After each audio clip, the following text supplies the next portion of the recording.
Seja muito bem-vindo. Estamos dando início à nossa segunda aula da disciplina de Teologia Medieval. Eu sou o professor José Matias Filho, você já me conhece, né? Estamos aí caminhando junto em mais essa disciplina e hoje é a nossa segunda aula. Conforme você acompanhou no quadro, o nosso tema de hoje vai falar da Igreja Católica, né? O cristianismo e a Igreja Católica, e nós vamos ver o período da Baixa Idade Média, que é o momento que corresponde ao século XI ao século XIII. Essa é a abordagem da teologia medieval, a abordagem do medievo, que corresponde então à Baixa Idade Média. A Idade Média, ela é desenvolvida então em Alta Idade Média e Baixa Idade Média. Essa divisão aí é proposta pelos historiadores com base lá na clássica divisão dos períodos da história, né? Então nós temos a Antiguidade, depois a Idade Média e depois a sequência, né, das proposições dos períodos históricos. Mas vamos contextualizar a nossa aula de hoje. Acompanhe no quadro. Nós estamos na nossa segunda unidade do seu material didático e nós estamos vendo o contexto do mundo medieval. E na primeira aula nós vimos o período da Alta Idade Média e hoje nós estamos vendo o período da Baixa Idade Média. Então nós temos o quê? A queda do Império Romano do Ocidente, né? E aí vão se agravar as crises do escravismo e a crise das invasões bárbaras. Qual que é o contexto? Nós temos essa ruralização aí da Europa, a formação do feudalismo e também a formação dos reinos cristãos. Na Idade Média, nesse período aqui da Baixa Idade Média, nós temos tanto a ascensão do feudalismo como a queda desse modelo econômico. E aí nós vamos ter a Igreja Católica dentro desse contexto, né, que vai ser a instituição forte que vai organizar essa sociedade. E aí a Igreja, como instituição forte, ela vai determinar o modo de vida e também vai ter grande influência no poder político. Nós temos essa citação, então, na falta de um poder político forte, já que nós temos a queda do Império Romano, a Igreja vai ser esse poder forte e vai ser a única capaz de levar uma mensagem a todos os feudos, né? Que não se comunicavam entre si ou tinham interesses diferentes. Então a Igreja vai intermediar e organizar esse momento. Então a interferência da Igreja vai ser em todos os níveis, do político ao social, cultural e intelectual. Então aqui você vê a ideia, né, que está por base aí nesse período da Baixa Idade Média. Então nós vamos ter tanto a ascensão do feudalismo como a queda desse modelo econômico. Por quê? Porque ao redor das cidades vão se organizar uma nova classe que vai ser chamada de burguesia. Porque vai ter, né, a organização ali das rotas de comércio, sobretudo porque a Igreja também vai estar desenvolvendo ali as cruzadas, todo o contexto de retomada lá da região do Oriente. Então, tudo isso transforma essa sociedade. Então, o regime feudal, que era uma organização baseada em estamentos, ou seja, as classes não mudavam de nível. Quem era servo ia ser sempre servo. Então, a gente vai ver que, nesse contexto, uma nova classe vai surgir e vai mudar essa organização dessa sociedade. Então, essa nova classe são os burgueses, né, que vão também conduzir para uma nova visão de organização dessa sociedade. Então, essa nossa aula, ela desenvolve aí esse segundo momento da Idade Média, que é proposto pelos historiadores entre a Alta Idade Média e Baixa Idade Média.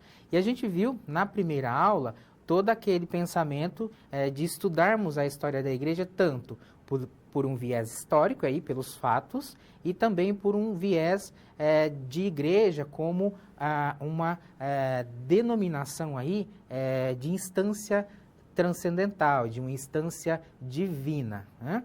Então, nas nossas aulas, nós vamos sempre tanto apresentar um contexto histórico, como também um contexto que entende a igreja como uma manifestação divina.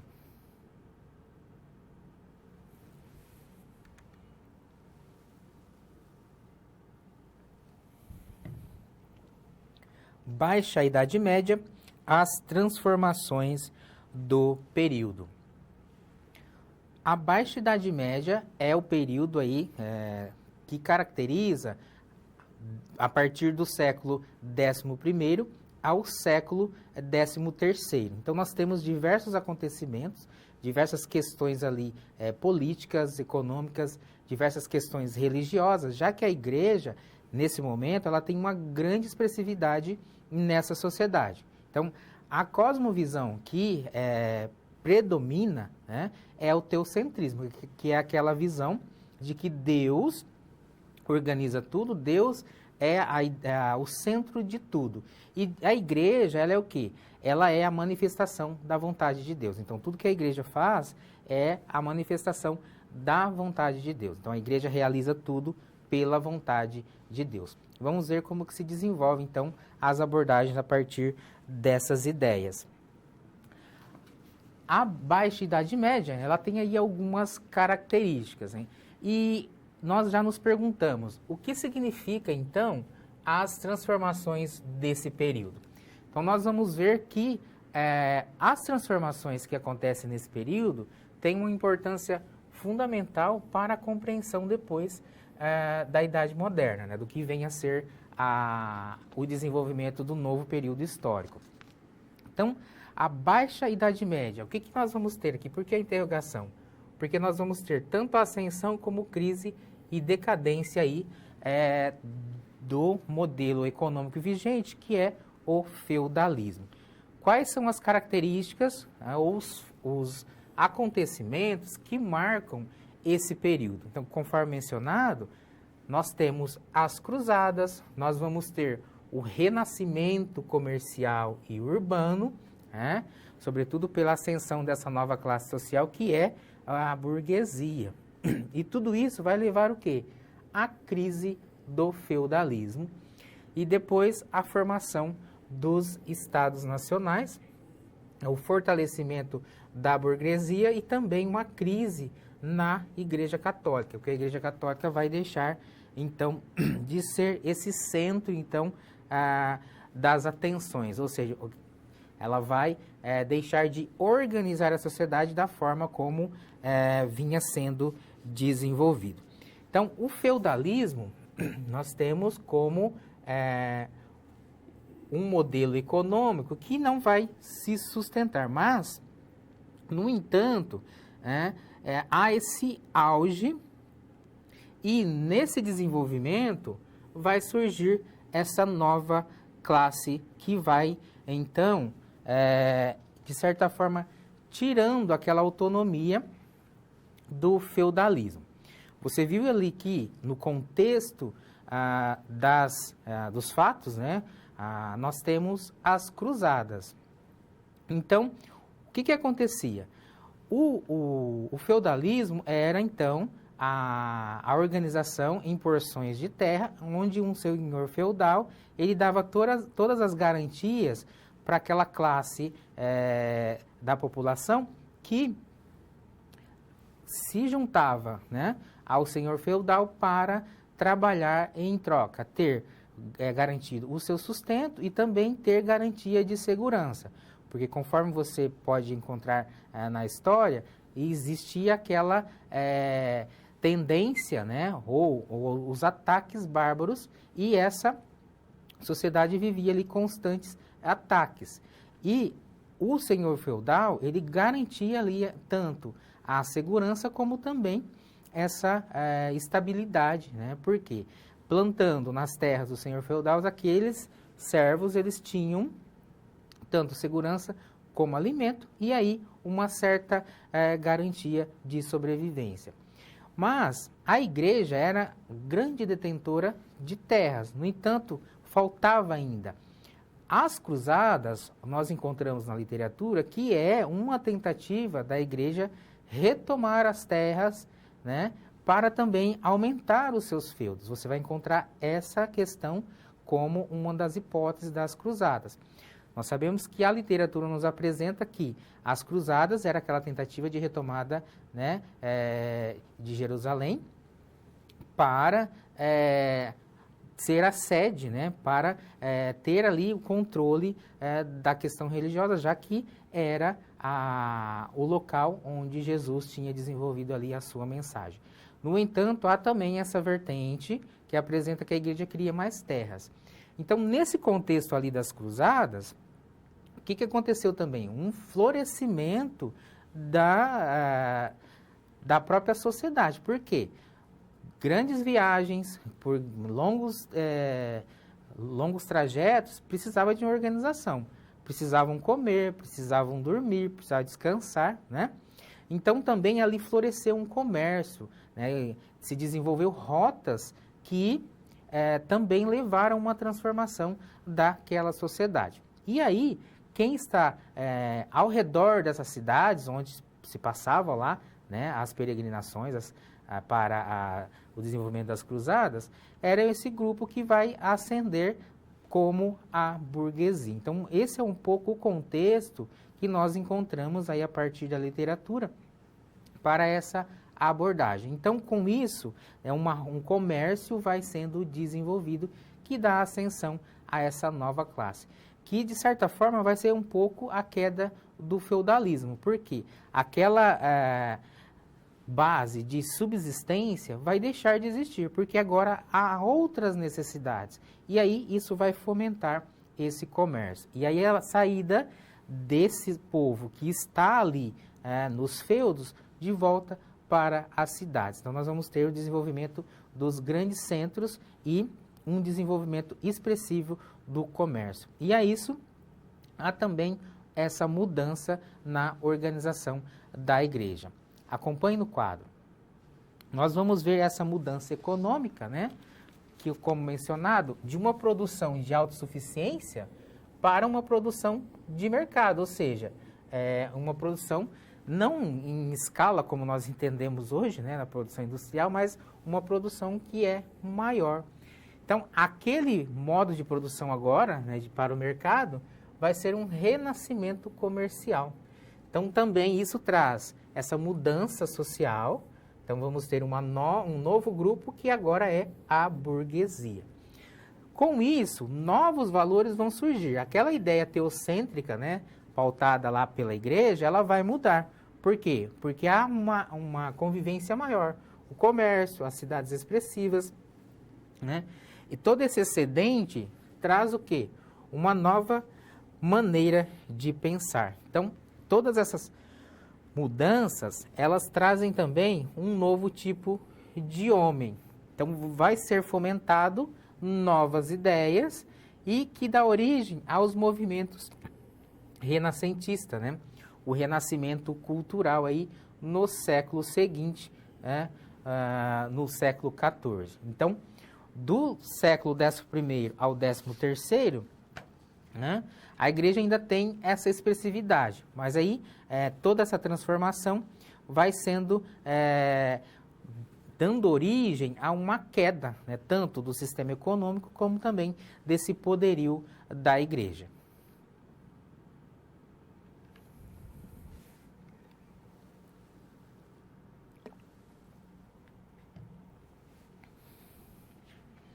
O grande cisma da igreja. Nesse período da Idade Média, acontece também o que ficou conhecido como o grande cisma. E o que vem a ser isso? É a separação, então, entre a Igreja Católica do Ocidente e a Igreja Católica do Oriente, né? Então, nós vamos ter duas igrejas. Por quê? Porque não se concorda com questões tanto políticas, né? Questões administrativas, como também questões teológicas. Vão ser aí a base dessa separação. Acompanhe no quadro. Nós vamos ter o contexto que vai nos dizer o seguinte, que houve, por motivo das invasões bárbaras, houve a queda do Império Romano do Ocidente, né? E a Igreja Católica ficou governando, né, no lugar aí do Império Romano. No Oriente, o Império Romano ainda permaneceu até 1453. No entanto, essa ruptura começou já, né, entre a Igreja Oriental e Ocidental, desculpe. Então, há o quê? Uma transferência da capital da cidade de Roma para Constantinopla, lá no século IV, né?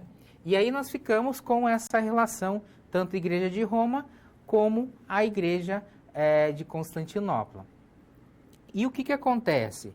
Com essa queda do Império Romano do Ocidente, o Império Romano do Oriente permaneceu. No entanto, né, começaram a haver crises. Por quê? Porque o governo católico de Roma queria interferir em grandes questões lá da Igreja de Constantinopla. No entanto, Constantinopla, que estava sob o Império Romano do Oriente, né, tinha uma associação a outras formas de pensamento. E começou a haver esses conflitos. E qual era o conflito? A disputa. Havia uma disputa tanto de poder como uma disputa em relação a questões teológicas. Então, essa questão da autoridade é conhecida como uma disputa sobre a autoridade do papado ocidental. Nesse período, Leão IX, né, é o Papa no Ocidente. Então, ele vai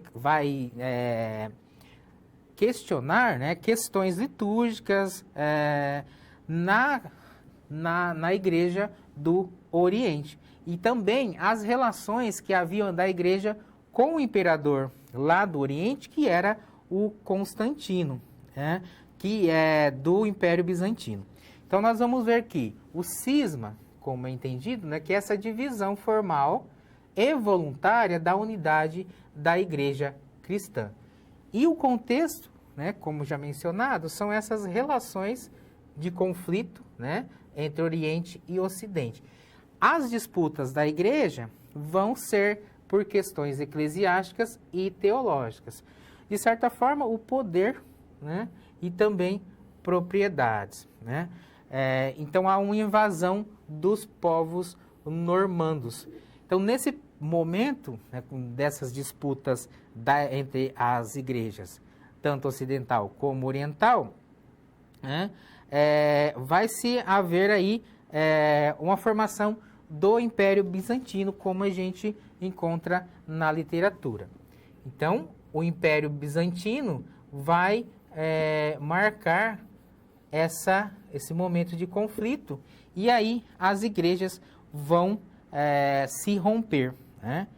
Esse momento também, na questão teológica, ele fica entendido aí, né, apresentado como o momento das questões teológicas bizantinas, né? Então, são várias abordagens que existem ali em conflitos teológicos, mas, sobretudo, a questão do poder do papado, né? Qual era, então, o Papa que desenvolvia a ordem. Então, nós tínhamos lá o Patriarca em Constantinopla e o Papa, né? E o Papa queria mandar nessa organização, e no sentido de que a voz da Igreja Ocidental valesse sobremaneira na Igreja Oriental. E aí os conflitos vão se acirrando. Confira no quadro. Então, como nós vamos ter aqui essas divergências que vão causar o cisma. Como ficou conhecido, então, é o Grande Cisma de 1054, que é essa ruptura das relações entre igrejas cristãs do Oriente e do Ocidente. Posteriormente, nós vamos ter o cisma do Ocidente, e aí num período posterior. Então, os papas vão reclamar essa legitimidade na direção da igreja. Então, você vai encontrar aí diversas abordagens em que a igreja mantinha relações políticas. Então, os bispos eram eleitos aí por questões políticas. E em um determinado momento, são eleitos 2 papas ao mesmo tempo, porque o grupo político que era a maioria escolheu um papa que não foi aceito por uma parte desse grupo político. E eles fizeram uma reunião e elegeram um outro papa, né? Então, houve um momento na história em que aconteceu aí de a igreja ter 2 papas. E qual seria, então, o papa legítimo, né? Então, esses conflitos também aconteceram. No entanto, na questão do cisma, a divergência também, na questão teológica, está entre os ritos, né? O rito grego, né?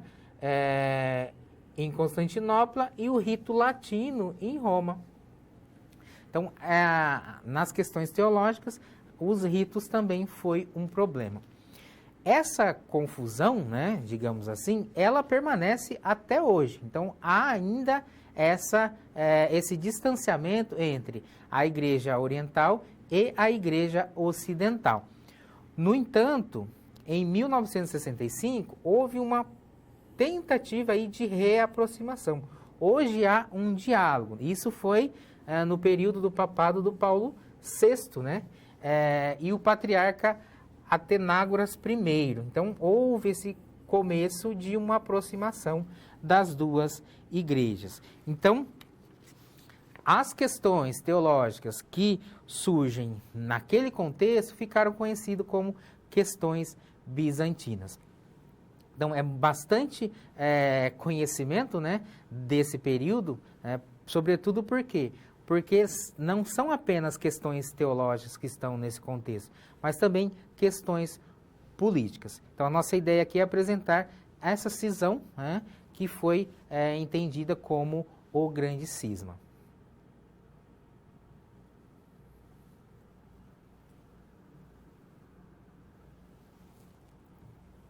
O movimento das cruzadas. Nesse momento da Baixa Idade Média, naquele contexto do feudalismo, em que nós temos porções de terras comandadas pelo senhor feudal e em que os servos trabalhavam. No entanto, com o aumento aí da população, faltava terra, né? As cruzadas foi, então, uma maneira, segundo alguns historiadores, da igreja conseguir mais terras. No entanto, também a abordagem sobre a retomada da Terra Santa para o domínio da Igreja do Ocidente. Questões à parte, né, o que nós temos é um contexto em que as cruzadas vão desenvolver também essa sociedade, né, vão aí se desenvolver de uma forma que uma nova classe vai surgir. Uma questão que não era simples, tão simples naquele contexto do feudalismo. Por quê? O feudalismo ele se organizava de forma estamental. Então, quem era servo ia ser sempre servo. O senhor feudal ia ser sempre senhor feudal. E a nobreza, né, já tinha ali o seu status. No entanto, nós vemos que há essa nova classe que surge, mas no contexto aí das cruzadas, que fomentam, então, uma renovação tanto no comércio como uma renovação cultural. Vamos ver como que isso é abordado. O movimento das cruzadas é esse momento em que há um movimento militar de inspiração cristã. Então, nós encontramos essa vertente na literatura. Então, o Ocidente, né, ele vai em direção à Terra Santa, para reconquistar o quê? Para reconquistar Jerusalém. Essa é uma das abordagens que nós encontramos na literatura, porém, há essa apresentação de alguns autores que nos mostram que havia essa tentativa de conquistar mais terras. Então, Jerusalém estava sob o domínio dos assírios, babilônios e persas, né? Então nós vemos uma disseminação do cristianismo que ganhou destaque nos reinos da Europa medieval, habitada por judeus e cristãos. Então havia uma certa vivência comum entre esses povos. Então, Jerusalém foi sempre governada por outros povos. No entanto, havia uma convivência amigável. Em 630, ela foi conquistada pelo califado aí muçulmano, né? E disso, né, os sucessores aí do califado começaram o quê? A perseguir aqueles povos que sempre viveram em estabilidade, né? O califado aí, né, de Sisto, né, em 1009. Então, começa essa perseguição. E nós vamos ver que, na sequência dos acontecimentos, um novo imperador vai pedir ajuda ao Papa Urbano II. E aí, esse movimento, né, por quê? Começou a haver a perseguição e o movimento foi uma tentativa de ir contra, né, essa realidade de perseguição. E aí nós temos o movimento das cruzadas, né? Então, qual é a ideia? Lembra que eu falei do teocentrismo, que era a ideia de organização tudo a partir de Deus, que a igreja manifestava a vontade de Deus na terra? Então, o termo utilizado aí, nesse momento das cruzadas, é Deus vult, ou seja, Deus quer. Então, Deus quer que haja essa retomada de Jerusalém. Então, esse movimento vai ser um movimento permanente, ele vai ser desenvolvido por diversas vezes. Foram, no total, 9 cruzadas empreendidas.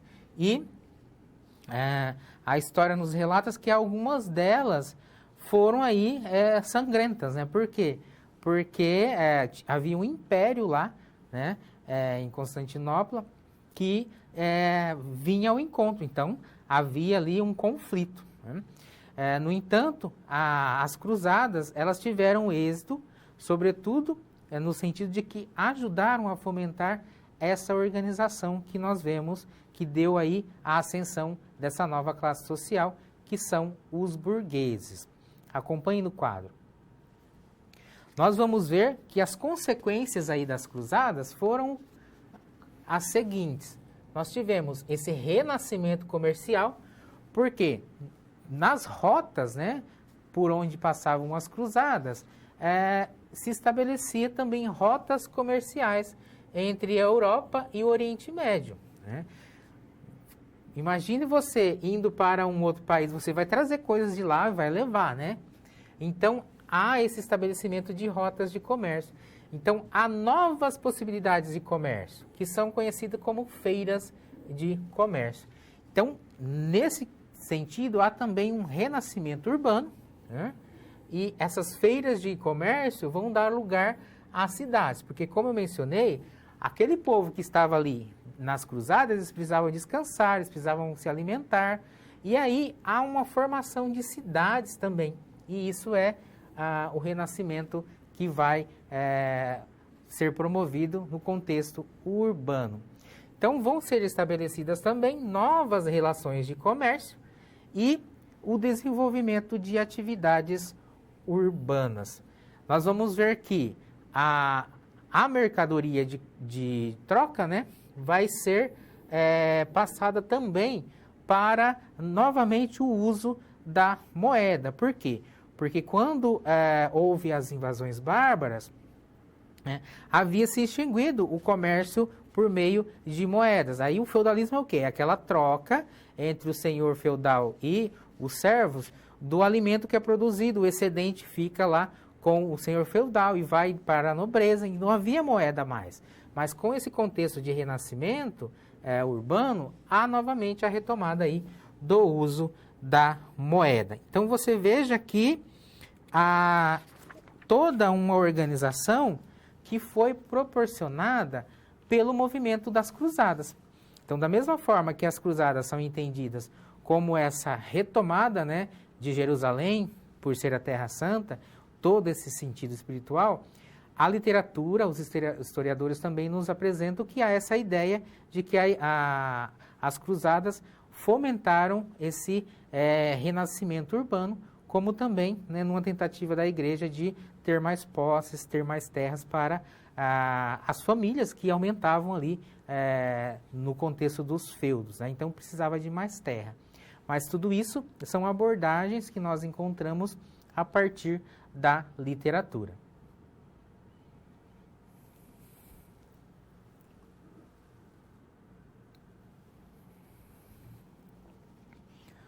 Os primeiros séculos do feudalismo e os dogmas da Igreja Católica. Nós chegamos na nossa primeira interação e vamos desenvolver essa abordagem de situação-problema, que você já viu no quadro, né? Que trata desse contexto do feudalismo. Acompanhe. Então, nós temos, no contexto do feudalismo, esse poderio da Igreja Católica. E nós vamos ter a questão dos dogmas. O que é um dogma? Um dogma é uma verdade de fé. Então, a Igreja, ela se sente como a mantenedora dessa sociedade e ela vai desenvolver aí a sua doutrina, os seus ensinamentos. Então, as verdades de fé postuladas pela Igreja vão ser os dogmas, né? Então, nos primeiros séculos do feudalismo, foram importantes para os dogmas da Igreja. Então, poucos casos que a Igreja e a questão histórica, né, estiveram tão unidas. Então, grandes eventos históricos impactaram no estabelecimento de dogmas e vice-versa. E aí o questionamento que parte dessa afirmação: qual a relação dos dogmas católicos e as escrituras sagradas? O que você pensa sobre essa abordagem?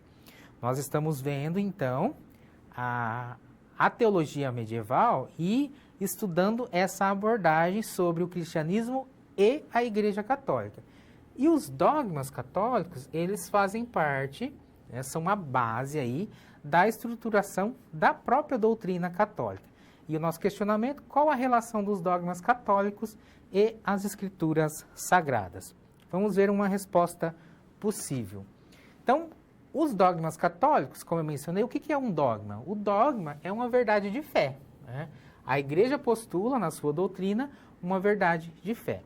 E todas as verdades de fé, como a questão aqui da revelação, é uma revelação, né? Nós temos o termo revelação, que é a base aí da mensagem de Deus para a humanidade, mas na reflexão aqui do dogma, então, são revelações. Aí nós temos aqui a própria Igreja falando sobre, né, a estruturação dos seus dogmas. O que seriam? São luzes no caminho de nossa fé que iluminam e tornam seguro. Então, essa é o emprego da questão do dogma como revelação. Então, como verdades de fé, o dogma, ele é o quê? Ele é uma fonte da revelação, né? E aí nós temos qual a relação dos dogmas com as escrituras. As escrituras, elas são base, né, de uma revelação escrita. No entanto, nós temos na Igreja Católica também a tradição. Então, a tradição também é essa revelação oral, né, que é uma definição própria dentro da doutrina católica. Isso foi acordado no Concílio Tridentino, né, que a Igreja, ela tem nas Escrituras a revelação escrita e na tradição a revelação oral. Então, o concílio apresentou que as fontes da verdade e da disciplina dos costumes são os livros escritos e as tradições não escritas, né? Aqui nós temos essa citação do Denzinger. Denzinger é um compêndio de grandes documentos da Igreja Católica, né? O Denzinger vai ser como o compêndio do Vaticano II, que é também um documento que compreende todos os documentos que foram escritos lá no Concílio Vaticano II. Então, esse Denzinger é como se fosse uma enciclopédia, né, dos grandes documentos que a Igreja organizou ao longo do tempo, e esse autor chamado Denzinger organizou.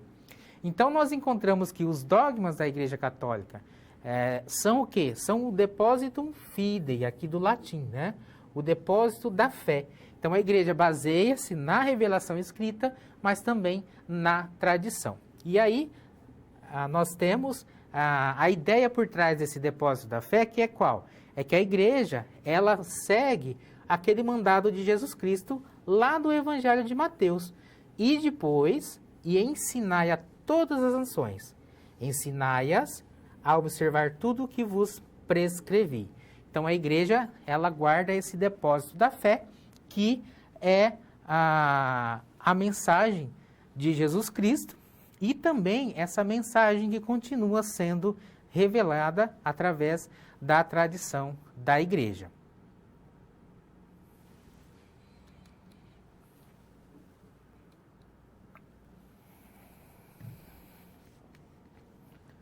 Nós chegamos no nosso momento de interação, em que eu proponho uma abordagem de leitura, de pesquisa e de aprofundamento de conhecimento. Acompanhe no quadro.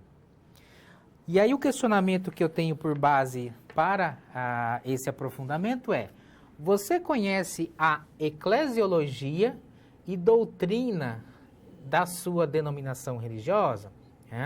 Nós estamos aqui estudando o cristianismo e a Igreja Católica. No entanto, no contexto religioso, nós temos diversas denominações. E aí, o termo eclesiologia e doutrina, ele vai ser específico dentro das diversas denominações que são seguidas. Então, se eu sou cristão protestante a partir da vertente de Lutero, eu vou ter aí uma eclesiologia, uma visão de eclesiologia e também uma visão doutrinária. E assim sucessivamente para as diversas outras manifestações do protestantismo que foram desenvolvidas a partir do Lutero. Então eu te pergunto, qual é a visão? Você conhece a eclesiologia e a doutrina então da sua denominação? Pense um pouquinho e eu volto na sequência.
Sobre essa questão, para conhecer a eclesiologia e a doutrina, nós podemos encontrar na bibliografia, na biblioteca digital, alguns livros que tratam especificamente da eclesiologia das diversas denominações.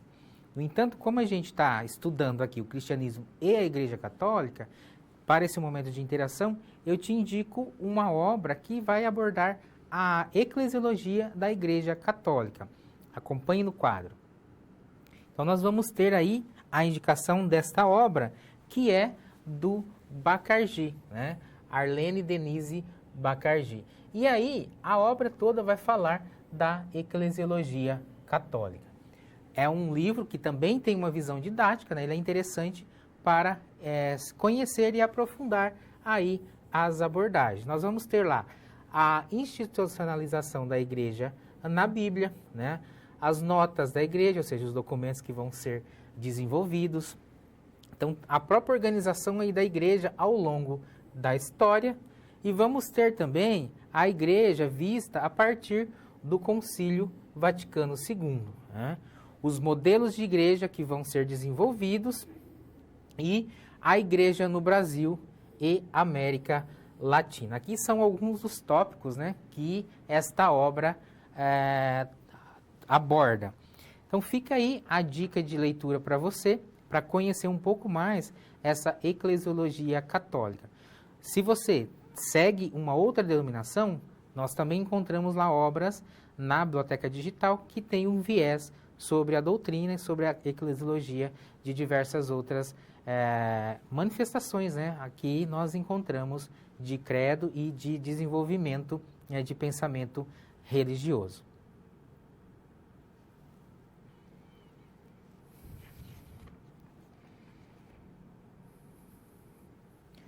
Relação entre fé e ciências às universidades.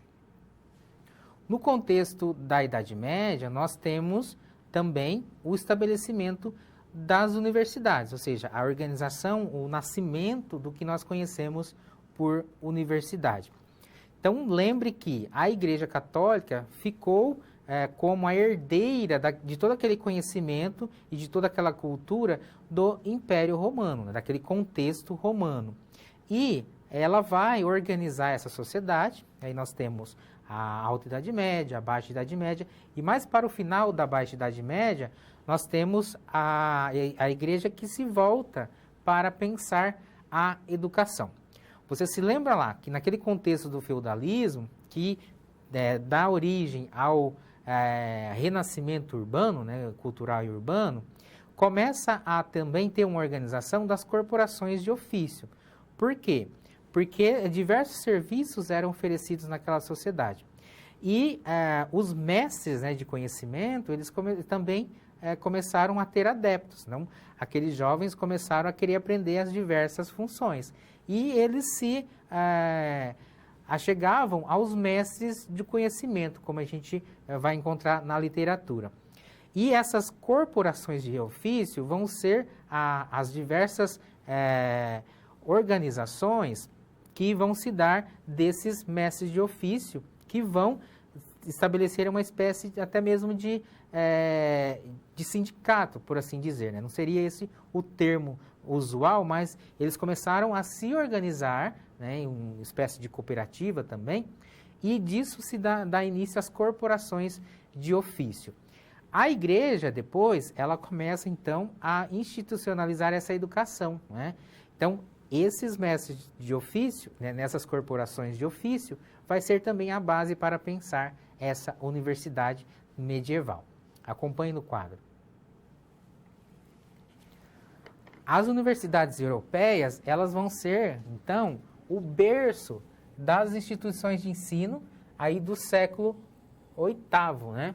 Então, lá, aquele contexto, né, de fomentação do renascimento urbano e comercial vai ser o contexto histórico aí para o nascimento das universidades. Por quê? Porque começou nesse renascimento urbano ter a necessidade de uma profissionalização, E, como eu disse, havia esses mestres, né, de conhecimento, os ferreiros, né, os que faziam aí as armaduras, que faziam aí os objetos utilizados nos cavalos. Então, eles tinham um ofício e eles começaram a ensinar esse ofício, que no primeiro momento, né, eram artesanais, né, mas conforme se organizou então nas corporações de ofício, eles começaram a ser profissionais, né, mestres daquela ação, né,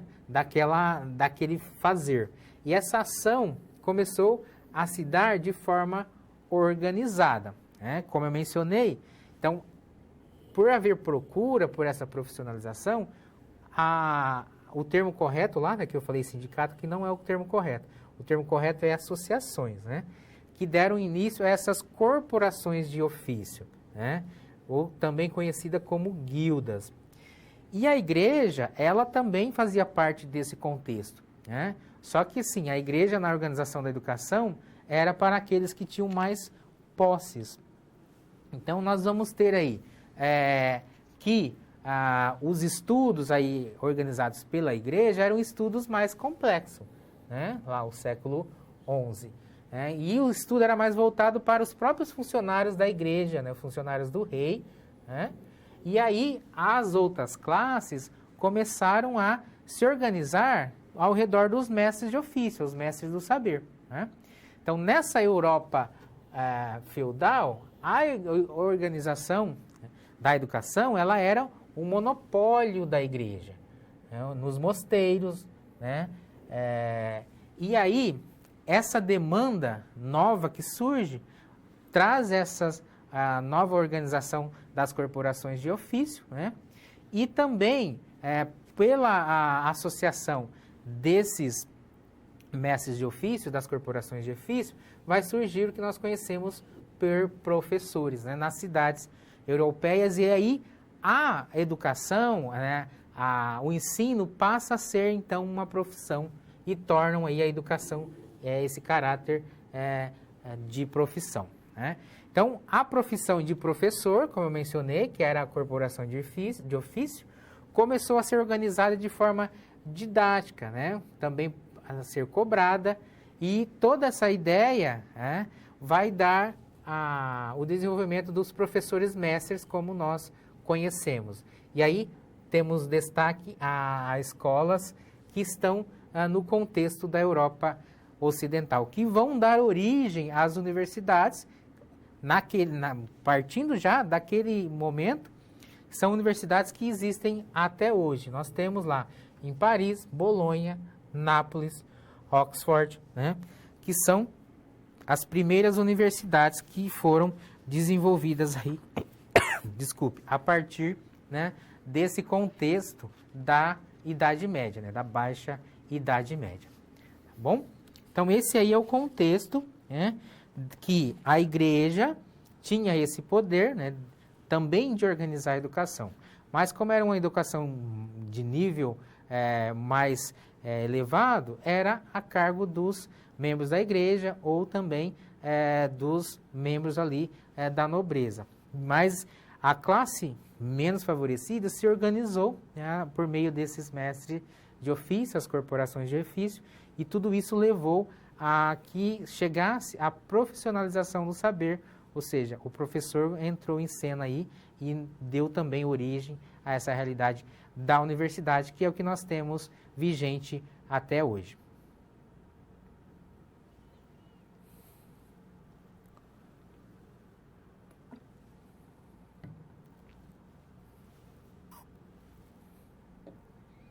A escolástica cristã e os teólogos medievais. Na base do conhecimento, né, da formação do conhecimento, nós temos a escolástica, que é um momento em que o conhecimento voltado para o ensino, ou seja, aquele conhecimento institucionalizado em escola, ele começa a ser desenvolvido, e a ideia está aqui na escolástica. Acompanhe no quadro. Então, o contexto histórico da escolástica é uma organização, então, desse conhecimento, tanto teológico como conhecimento filosófico, né? Os séculos I e III, nós vamos ter aí um momento de forte desenvolvimento teológico cristão, né? E, posteriormente, nós vamos ter a patrística, que é um momento em que essas ideias, esse pensamento teológico dos primeiros séculos, da igreja primitiva, como a gente conhece, esse conhecimento, né, essa questão de desenvolvimento do cristianismo vai ser defendida. Então, nós vamos ter primeiro a patrística, que vai ser essa defesa da fé, né? Os padres apostólicos, depois os padres apologistas, vão marcar esse momento. E um dos expoentes da patrística é Santo Agostinho. No desenvolvimento aí histórico, nós vamos ter depois da patrística a escolástica, né, que é o que a gente está vendo nesse conceito, que vai depois ser vivenciada no século XI. Então, todo esse conhecimento dos primeiros séculos, esse pensamento teológico cristão, depois tudo que foi defendido pela patrística, vai ser retomado aí por os teólogos nas universidades, só que de uma forma que vai ser uma busca de renovação, né? Então, a escolástica vai ser esse movimento em que as universidades, né, vão estar estabelecidas. Lembra da questão das escolas que eu mencionei, que era sobre o poder da igreja, enfim. Tudo isso torna-se esses centros de estudos propiciado pelas corporações de ofício. Lembra que oficializaram ou deram a cabo aí a institucionalização da profissão, né, do professor. Então, nesse momento da teologia medieval, a escolástica, né, a escolástica vem do termo escolabus, que é escola, e essa organização de todo esse conhecimento da teologia cristã, mas aí no contexto da universidade como uma forma de reformulação. O objetivo, então, qual é? É reunir toda essa produção que veio lá dos primeiros séculos, da igreja primitiva, que foi defendido essa fé na patrística. Então, é uma retomada de toda essa produção, né, que a patrística defendeu. E aí nós vamos ver as diversas posições teológicas que eram contrárias e essa reformulação da fé cristã. Então, o Tomás de Aquino, ou São Tomás de Aquino, entendido para os católicos, ele vai ser o personagem mais expressivo desse período. Então, ele vai o quê? Dar sentido, dar uma unidade a todo esse pensamento. E aí vai ser um sentido único para toda a igreja, né? A base, então, para essa organização da doutrina, dos princípios teológicos que a igreja desenvolve. Como eu disse, o expoente maior é o Tomás de Aquino, ou Santo Tomás de Aquino, né? Ele escreve uma grande obra, que é a Suma Teológica. Então, a filosofia aí que nós vemos nesse período da escolástica é um método de pensamento crítico e de aprendizagem que vai tentar o quê?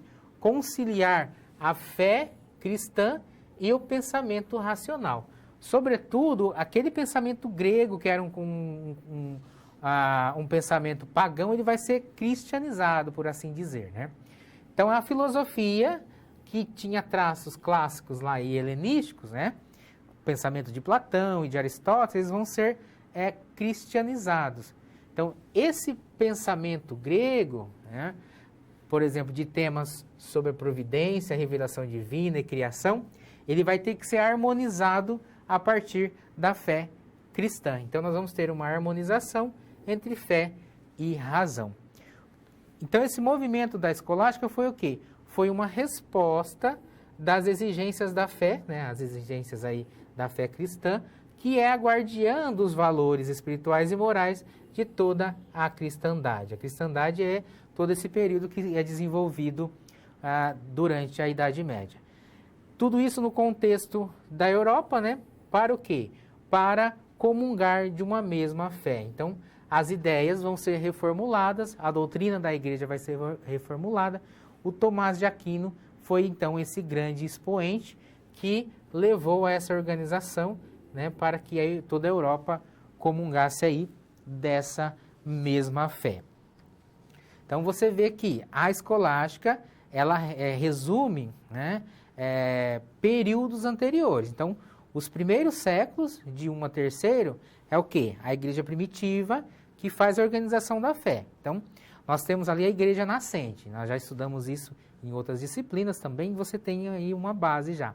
E aí, a patrística, ela é essa defesa da fé, que vai retomar esses conhecimentos e essas abordagens da fé da igreja primitiva. Então, nós vamos ter os padres apostólicos, né? E os padres apologistas, que vão estar cuidando, né, dessa fé. E depois, a escolástica, que é essa retomada, né, de todo esse arcabouço, né, de todo esse contexto de conhecimento e de fé, que precisa ser reformulado para estar em comum acordo por todos, né, que seguem aí o cristianismo. E o Tomás de Aquino, ele tem um grande papel nessa organização. Então, nós temos a patrística como expoente, o Santo Agostinho, né, Agostinho de Hipona, e o Tomás de Aquino como representante aí dessa patrística, dessa escolástica, ou melhor, também como santo da Igreja Católica. Então, os dois são aí entendidos como santos dentro da vertente católica. Então, veja que é um contexto amplo. Então, tanto a escolástica como a patrística são momentos que exigem estudos posteriores, exigem abordagens posteriores. As obras desses dois períodos são extensas, né? Você pode encontrar as obras para comprar ou, né, até mesmo na internet para ver aí as principais abordagens, as principais questões teológicas que são desenvolvidas nesse período. Então, é um momento muito fecundo da igreja, né, de organização também dessa fé. E, primeiro, um dos fatores importantes é o quê? É essa unificação para que toda a Europa seguisse aí as mesmas bases.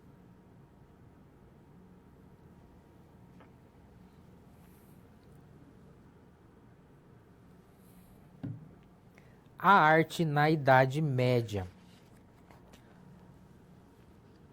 Nós temos, então, todo um desenvolvimento urbano ali na Baixa Idade Média, e isso é fomentado também culturalmente. Então, nós vamos ter toda uma abordagem sobre a arte nesse período. Aí eu chamo a atenção que, nesse período, ainda há uma visão aí teocêntrica, que vai se manifestar na arte. Por quê? Porque grande parte da população, né, ela era analfabeta. Então, quem sabia ler eram poucos. Então, a arte é uma forma o quê? Da igreja também catequizar, é uma forma da igreja também evangelizar os povos. Então, a gente vai ver essa manifestação na arquitetura, na pintura, em todas as formas de arte que aparecem nesse contexto. Lembramos que ainda há aquela ideia teológica e que tudo era passado pelo crivo da igreja, porque as manifestações que fossem contrárias à fé também não eram aceitas, né?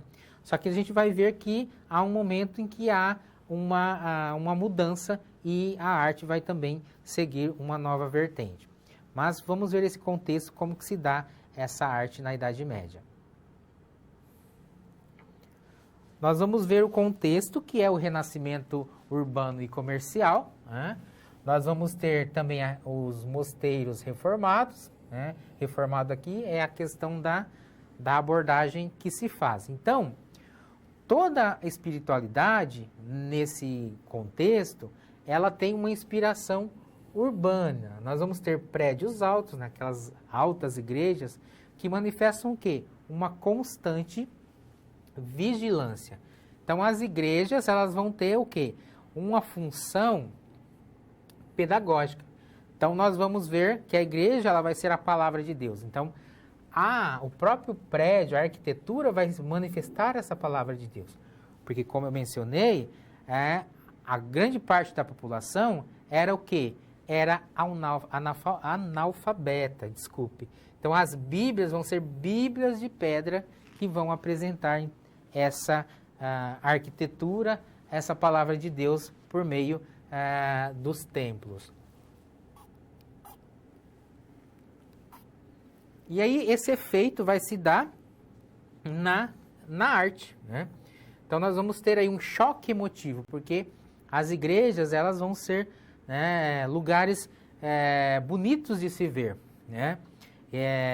Porque ali há um prolongamento daquele sentimento espiritual, ou seja, um prolongamento dessa intuição espiritual, né, que é o papel da igreja, que tem aí a função de levar essa mensagem de Deus, ser então a continuadora dessa vontade de Deus. Lembra que nós estamos falando de um período que está representando, desculpe, a vontade de Deus na Terra. Então, a arte, nesse contexto, vai também representar esses mistérios divinos com grandeza, né? Então, aqui nós temos a Catedral de Milão, que ela tem, né, essas longas torres, né, que vai manifestar essa grandeza divina.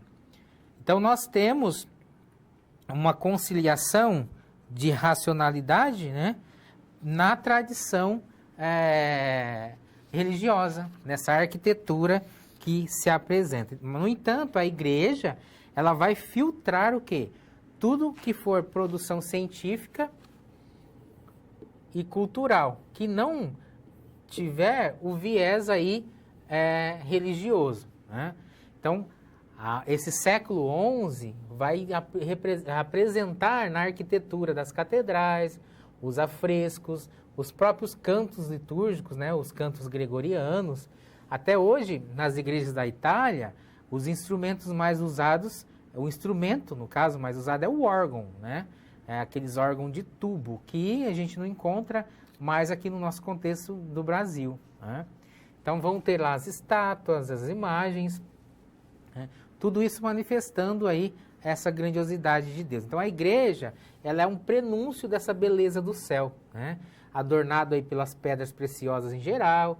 Então, a união da luz mais os vitrais, né, os grandes vitrais aí das catedrais, vai estimular o quê? A meditação e a oração. Então, tudo isso levaria aí o espírito do homem para Deus. Essa é a ideia por trás da arte nesse período aí da arte medieval. Então, no século VIII, dentre os modelos, né, de arquitetura, vai ser representado o movimento gótico, que vai apresentar essa realeza de Cristo, né, essa sensação de despojamento. O homem ele é pequeno diante da grande ideia de Deus, da grandiosidade de Deus. Então, nós vamos ver que tudo isso vai conduzir para uma mudança depois, né? Também, além do estilo gótico, nós vamos ter o estilo romântico nesse período, tá? Não aparece aqui, mas existe esse movimento surgido nesse período. Então, todas essas mudanças aqui, né, vão conduzir também depois ao Renascimento, que vai apresentar a ideia de antropologia, ou seja, sair daquela visão de que teológica de que tudo é originado em Deus, né, a visão teocêntrica, e nós vamos ter suscitado nesse contexto uma nova visão antropológica, ou seja, agora o homem vai estar no centro. Mas isso é conduzido no decorrer, né, desse movimento cultural, desse renascimento cultural que vai ocorrer nessa baixa Idade Média.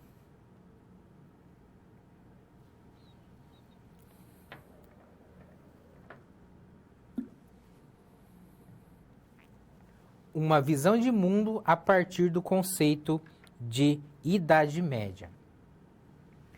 Nós estamos vendo a Baixa Idade Média, que é o segundo momento na divisão proposta pelos historiadores, entre Alta Idade Média e Baixa Idade Média. Então, os séculos finais, né, desse momento da Idade Média é apresentado como Baixa Idade Média. E aí, nós temos toda uma abordagem sobre os acontecimentos que marcam o declínio, então, da Idade Média, sobretudo nos séculos finais, que marcam essa mudança de pensamento teocêntrico para um pensamento agora antropocêntrico, ou seja, nós temos ali o viés antropológico como molde para essa nova sociedade que vai surgir. Acompanhe no quadro. Então, nós temos aí, nesse momento de situação-problema, o conceito que apresenta, né, a Idade Média como Idade das Trevas. Você já deve ter ouvido isso, já deve ter lido, já deve ter estudado lá no ensino fundamental e médio ou outros estudos. Então, a ideia de Idade Média foi apresentada por muitos períodos, né, por muitos historiadores, como Idade das Trevas. Então, ela é descrita como uma época dominada culturalmente pela religião, criando uma sombra sobre as artes e as ciências. E aí, impedindo esses conhecimentos, né, de florescer. Então, essa é a ideia da Idade Média como Idade das Trevas. Então, qual é o questionamento que nós temos como base para essa situação-problema? Nós temos aí, né, o questionamento que, neste período, não houve avanço no conhecimento, né, nas ciências e nas artes. E aí você sabe por que deste período da história ter sido denominado assim? Então, esse é o questionamento que nós temos nesta nossa segunda situação-problema. E aí, uma resposta possível que nós podemos dar, né? Que houve uma revalorização da Idade Média posteriormente. No entanto, houve a continuidade também desse ranço, por assim dizer, né? Desse entendimento negativo desse período. Então, média é o quê? É uma posição intermediária.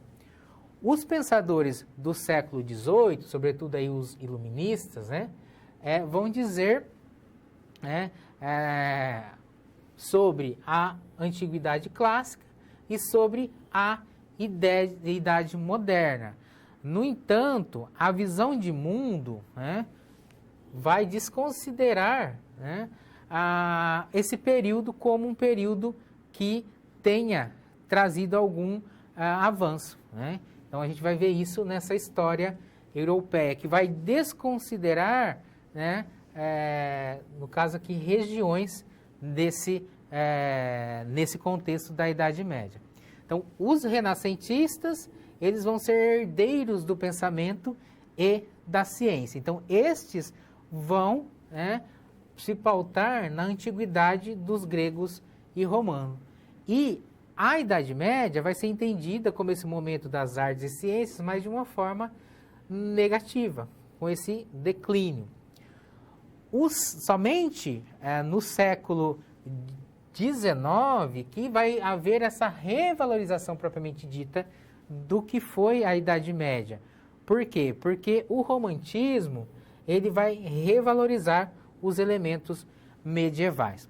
No entanto, na literatura nós encontramos vários historiadores, né, aqui Henri Pirenne e Marc Bloch, né, e entre outros, que vão dizer que a Idade Média ela foi entendida dessa maneira porque foi um momento em que o modelo econômico vigente, né, que era o feudalismo, caiu, houve também a peste, houve lá as invasões, né, que causaram guerras.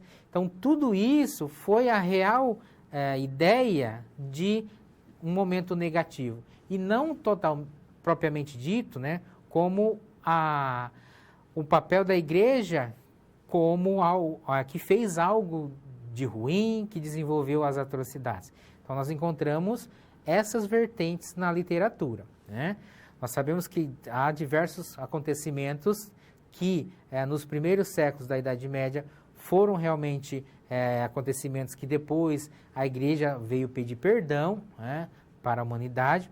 No entanto, alguns historiadores apresentam que o conceito negativo está associado à peste e está associado às guerras, e não propriamente como culpa total da igreja, né? É uma discussão, né? Nós trazemos aqui a abordagem para você, porque é uma discussão que não se fecha, né? Então, ela ainda é possível de novas pesquisas e você, né, como conhecedor nessa busca aí por novos conhecimentos sobre a igreja ou sobre a história de uma maneira geral, pode abordar e pode ainda mais contribuir, né, e desenvolver essas abordagens.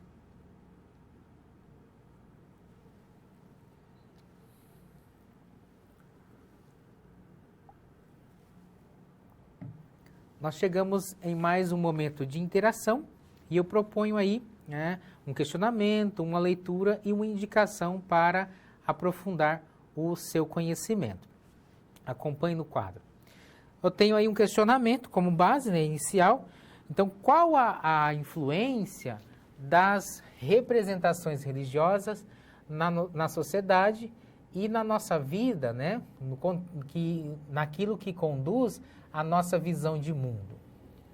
Qual seria a resposta possível para essa questão? Eu deixo um minutinho, pense aí e eu volto na sequência.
Pensou um pouco?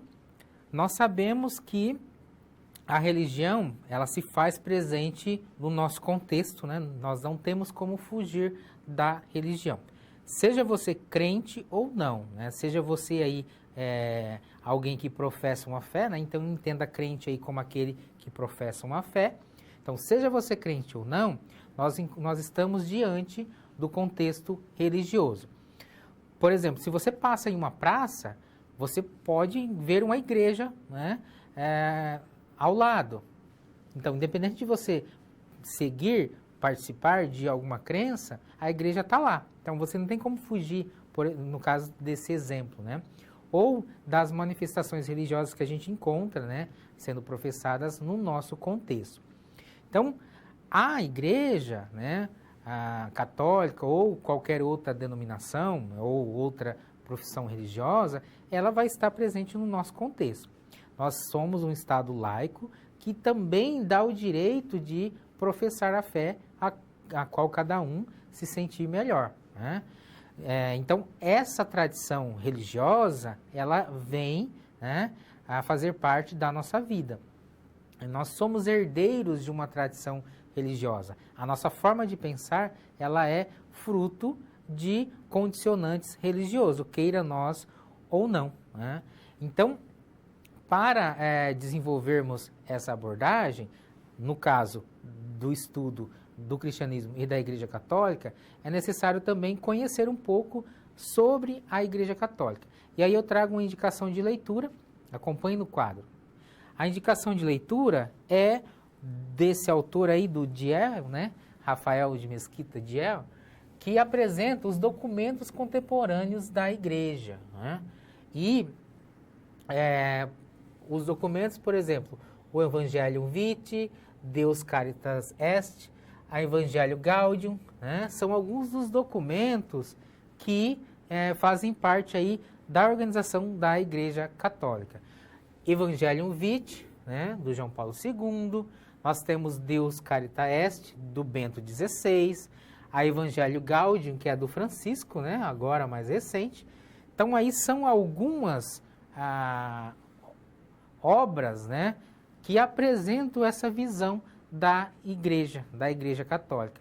Então, da mesma forma que nós temos as diversas abordagens religiosas, nós também temos os documentos da Igreja Católica que nos dão, né, essa orientação sobre a doutrina, sobre os postulados da fé nessa vertente católica. Então, se você quer aprofundar e conhecer um pouco mais, está aí essas indicações que eu faço para você. E nós estamos nos conduzindo já para o final da nossa aula. Você vê aí no quadro os temas que nós vimos na aula de hoje. Então, o que nós estudamos? Nós estudamos esse momento da Baixa Idade Média, né? Por que aqui questionamento? Porque você deve lembrar, né, tem que guardar esse conceito de que a Idade Média ela é dividida não só em Baixa Idade Média, mas nós temos a Alta Idade Média e a Baixa Idade Média. A Baixa Idade Média, então, é dos séculos XI ao XIII, e aí conduzindo para o final desse período da Idade Média. Nós vimos o grande cisma, né, que é aquela separação entre a Igreja Oriental e Ocidental. A causa foram questões políticas e também a questão da autoridade do governo da Igreja, né? Sobretudo diversas questões políticas também. E isso se conduziu, né, até os nossos tempos, porque nós ainda temos uma igreja de rito oriental e uma igreja de rito ocidental, que é a Igreja Latina, né, a Igreja do Vaticano II, a Igreja de Roma. E no contexto aí dos estudos, nós vimos o movimento das cruzadas. Foram religiosas ou elas foram aquela tentativa de ganhar terras para a igreja? Você viu que eu apresentei as duas vertentes, as duas abordagens que nós encontramos na história, né? Entendida como movimento religioso, mas também entendida como a tentativa de ganhar mais posses, ganhar mais poder. Nós vimos também a relação entre fé e ciência, que aí dá origem ao que nós conhecemos por universidade, né? Sobretudo lá a escolástica, que é essa organização de todo o pensamento cristão e vai reorganizar a fé da igreja, uma fé que seja desenvolvida de uma maneira única por toda a Europa. Então, a escolástica cristã, né?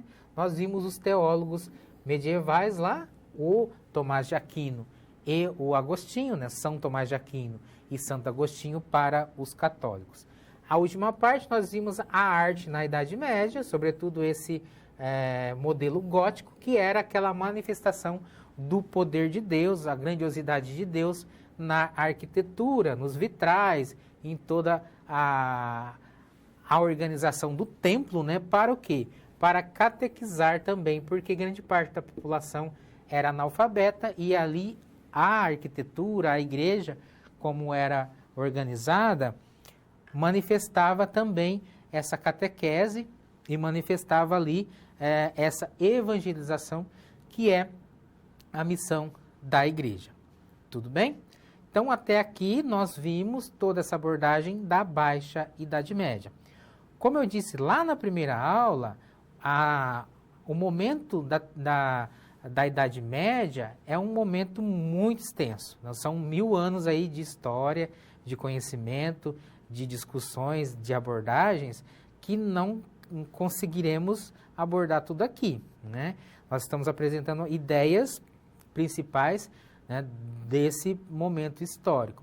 Mas você pode, né, desenvolver aí a continuidade dos seus estudos, né, sobre esse período e sobre a Igreja Católica, que é o foco que nós estamos vendo, né? Pensando a sua organização doutrinária, a sua organização dogmática, você pode desenvolver esses estudos posteriores. Tudo bem? Então, eu agradeço a tua atenção, chamo a sua atenção também para que desenvolva as atividades propostas no ambiente virtual, desenvolva ali tudo que está sendo solicitado, porque vai ser uma forma de você se preparar para a sua avaliação depois da disciplina, né? E também desenvolver os estudos teológicos, né, as abordagens que vai conduzir aí a fundamentação do seu saber teológico. Então, mais uma vez, obrigado e nos encontramos na próxima aula.